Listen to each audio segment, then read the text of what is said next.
Une scène inimaginable pour l'Amérique. Le square Lafayette, le petit parc public au pied de la Maison-Blanche, est en pleine émeute. Il est minuit la nuit dernière, en plein cœur de Washington DC, et malgré le couvre-feu en vigueur, les manifestants sont toujours là, scandant le nom de George Floyd, cet homme noir tué par la police de Minneapolis. Les forces de l'ordre réussissent tout juste à les repousser sur cette avenue, juste derrière la Maison-Blanche. Pas de quoi dissiper la colère de ces révoltés. Ce pays est un pays de merde. Il a toujours utilisé des esclaves pour les tuer ensuite ou les déposséder de leurs droits, les priver d'humanité. Il s'est construit pour donner des privilèges aux Blancs de manière systématique. La police, regardez, est juste derrière en train de faire barrage car la Maison-Blanche se situe juste au coin de cette rue. La Maison-Blanche avec Donald Trump, le cœur du pouvoir américain. C'est une situation absolument inédite dans cette Amérique fracturée, divisée et qui se réveille et s'embrase sur fond de tensions raciales. Et c'est dans cette rue de la capitale fédérale, si ordonnée d'habitude, que les pillages et les destructions vont s'enchaîner.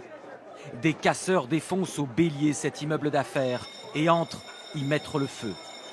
Les restaurants où se pressent normalement les cadres et hauts fonctionnaires de l'administration américaine sont fracassés.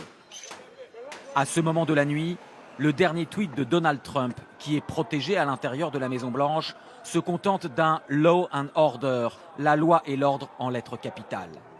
Les manifestants lui ont laissé un autre message sur les façades de St. John, l'église des présidents en face de la Maison-Blanche, un « fuck Trump » qui se passe de traduction, du jamais vu sous les fenêtres du bureau ovale.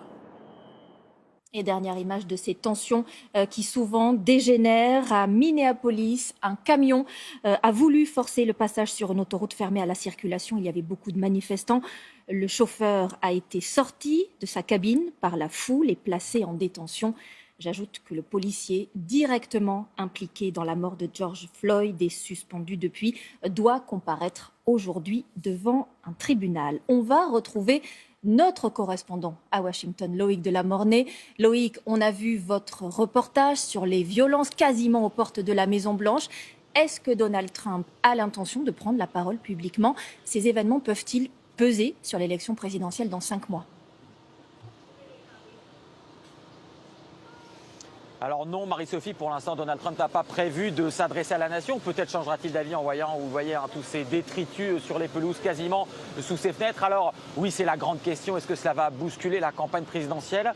On ne le sait pas. Il peut très bien y avoir un phénomène d'une Amérique, même les Américains qui n'aiment pas beaucoup Donald Trump, qui va se ressouder autour de lui parce qu'ils préfèrent l'ordre et un retour au calme. Ou alors au contraire, eh bien, ça va continuer à creuser ce sillon de la division dans cette Amérique fracturée. Alors il faut bien voir que depuis 5 mois ici aux États-Unis, on a eu le procès en destitution, le coronavirus, une crise économique en ce moment, 40 millions d'Américains au chômage.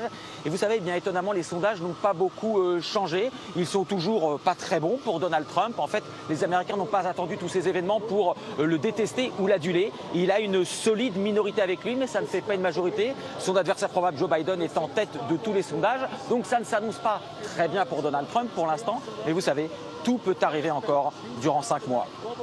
Merci Loïc Delamornay en direct de Washington.